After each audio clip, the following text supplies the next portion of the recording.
Okay, mga kapatid, good morning po. Dito po sa Los Baños Harmony Hotel. Magandang umaga po sa inyong lahat.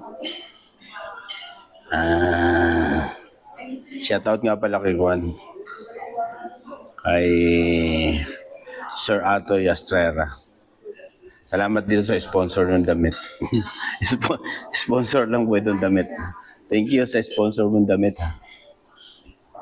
Ginamit ko na kasi binamano. Thank you sa sponsor ha. God bless po sa lahat. Pan lang tayo.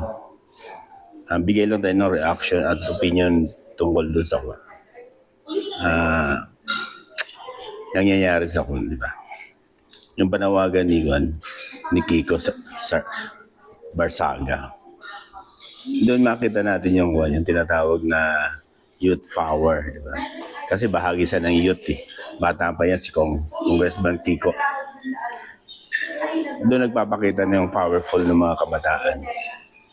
Siguro napapanahon, oras na ng mga bagay. No? Sabi nga di ba? Sobra na po kasi yung yung panlilin lang at saka yung sobra na yung pagtatakipan doon sa nangyayari sa ating bayan. Yung nakakalungkot kasi kung sino pa yung mga kung sino pa yung mga may dapat managot o sumagot sa accountability. Yung pa yung maaangas, di ba? Yung dapat sumagot doon sa part na yun, sila pa yung maaangas, di ba? Samantalang dapat inuuna. Katulad nung nangyari kay di ba? Bagong ombudsman, di ba? Remulla. Doon pinakita ni BBM na alam niyang galit na yung tao, di ba? Galit na yung tao. Tapos ilalagay mo pa yung isang part na doon. Bagamat karapatan niya naman yung kasi ganyan eh. Siya yung pangulo, di ba? Pero alam mong galit na yung tao, ilalagay mo pa yung, di ba? Kasi kumbaga mahilig mag-bend, sabi nga, bending slow, di ba? Kailangan galaw, di ba? Bilang ombudsman, dapat sumusunod sa batas. Tapos ilalagay mo. Bagamat karapatan ngayon, pero dapat nag-isip ng malalim. Maraming mas kwalipikado. Dati mga former Chief Justice. Bakit nangyari yun? Di ba? Kasi may mga, base siguro, tama yung sinabi ni Senador Amy Marcos, di ba? Na may mga plano sa kita mo, nagkatotoo. Unang salta pa lang, salin na kagad ng BP Sara, di ba? Doon mo makikita na talaga meron silang agenda kay BP Sara para ma-eliminate talaga totally. Kaya lang, gising na yung taong bayan eh. Gising na yung mga tao, gising na yung mga kabataan. Nakikita nila itong situation na to na talagang mahirap. Dito masusubok yung tinatawag na youth power. Sa October 12, malapit na po yan, nanawagan nga siya. Kasi na siya, talamak talaga. Rampant ang corruption.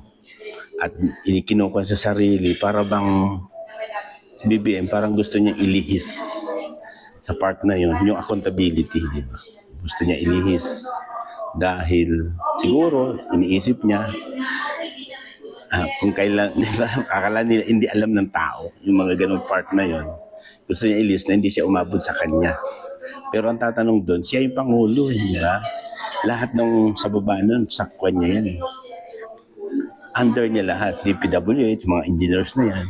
Ibig sabihin, di ba, maliwanag na, may lumusot ng mga ghost project, ibig sabihin, kapabayaan, inutil siya. Di ba? Kasi ba't lumusot yun? Kasi una-una, sino pa pumipirma ng budget? Bago namang i-deliver it yan sa Congress at saka sa Senado, may na yan eh. May panukalang budget na sila, di ba? At after nung di ba, sa BICAM, yun, pipirmahan niya. May lumusot, ibig sabihin, inutil, hindi niya binasa o hindi niya kinon. Kaya ganun, para bang siya na yung sabi nga, di ba, siya na yung pinakamalinis na pangulo. Lahat ng part na yan, parang ayaw niyang makonekta sa kanya, ayaw niyang makarating sa kanya. Di ba, binunyag na ni Kanya. Chavit Singson na kahit sa Ilocos, may mga flood control din na mga hindi maganda, mga ghost project din, o di ba?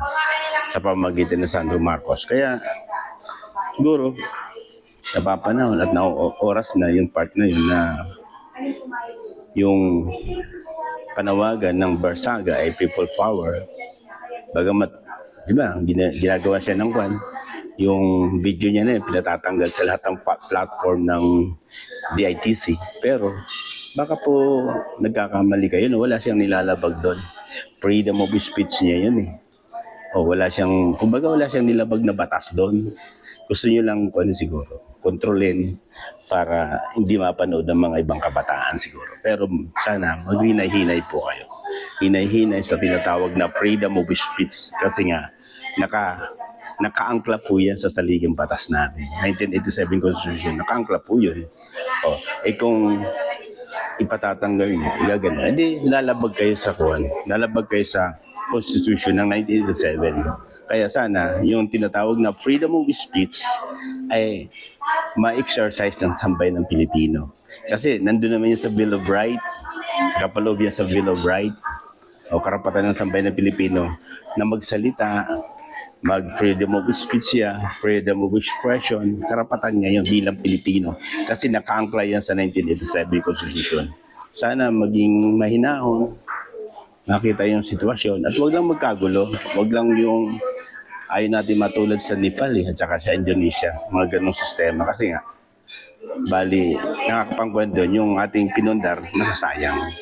Sana walang mapinsalang mga napundar natin at walang dumanak ng dugo sa isang part na yun para naman basta doon lang sa kapayapaan pwede naman lumaban ng mapayapa. Shoutout nga pala doon kay Kong Kiko Barsaga. Laban lang kasi kita namin yung tapang mo, di ba? Isa sa mga matatapang na congressman. Kahit neophyte lang pero matapang, pinakita niya yung tapang niya talaga. Ibig sabihin may future. Kumbaga may kwan siya. Tinatawag na pwede siya, di ba? Kasi binangga niya lulupit eh. Neophyte ka lang tapos babanggay yung mga speaker. Ibig sabihin may tapang talaga.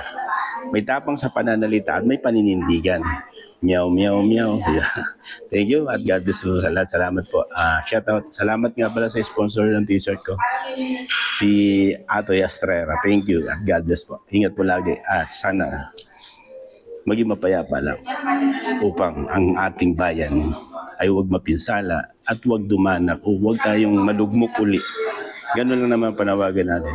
Yung mapayapang pagsasalita, mapayapang ipahayag yung ating mga disgusto sa nanunungkulan sa ating bayan. Thank you po at God bless. Ingat po tayo lagi at nawa bigyan pa tayo ng mahabang buhay at mga biyayas. Thank you po.